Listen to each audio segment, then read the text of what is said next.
ছোটবেলায় তাকে পরিবারের সদস্যরা আদর করে ডাকতেন পুতুল নামে।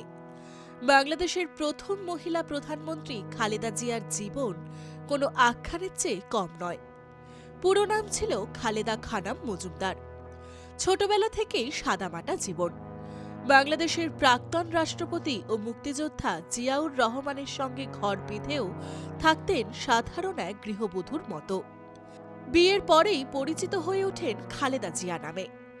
জিয়াউর রহমান বাংলাদেশ ন্যাশনালিস্ট পার্টি বা বিএনপি প্রতিষ্ঠা করলেও খালেদা ছিলেন রাজনীতি থেকে দূরে।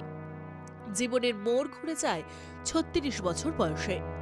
১৯৮১ সালে স্বামীর মৃত্যুর পর নেত্রী হিসেবে পার্টির হাল ধরেন খালেদা। এরপরে রাজনীতিবিদ হিসেবে নিজেকে প্রমাণ করেছেন বারবার। বাংলাদেশের ক্যারিজম্যাটিক লিডার হয়ে উঠে আসেন খালেদা।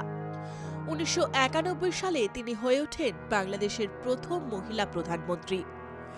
বিরোধিতা থেকে দেশের নেতৃত্ব, দুই ক্ষেত্রে সমান অবদান রেখেছেন তিনি। তার আমলে নারী কল্যাণ ও ক্ষমতায়নের বহু গুরুত্বপূর্ণ পদক্ষেপ করা হয়েছিল। পরে তার প্রতিপক্ষ হয়ে উঠে আসেন বাংলাদেশের প্রাক্তন প্রধানমন্ত্রী শেখ হাসিনা। খালেদা ও হাসিনার মধ্যে রাজনৈতিক লড়াইকে বিশ্বে ব্যাটল অব দ্য বেগমস বলে আখ্যায়িত করা হতো। তবে জামাতের মতো পাকিস্তানপন্থী গোঁড়া ধর্মীয় সংগঠনের সঙ্গে জোটের কারণে খালেদাকে সমালোচনার মুখেও পড়তে হয়েছে। এই উজ্জ্বল রাজনৈতিক ব্যক্তিত্ব ৩০শে ডিসেম্বর ২০২৫ ৮০ বছর বয়সে মৃত্যুবরণ করেন ঢাকার একটি বেসরকারি হাসপাতালে। দীর্ঘদিন ধরে হৃদরোগ, ডায়াবেটিস, আর্থারাইটিস, লিভার সিরোসিস, কিডনির জটিলতা সহ নানা শারীরিক সমস্যায় ভুগছিলেন তিনি। ৩১শে ডিসেম্বর বুধবার তার শেষকৃত্য সম্পন্ন করা হবে।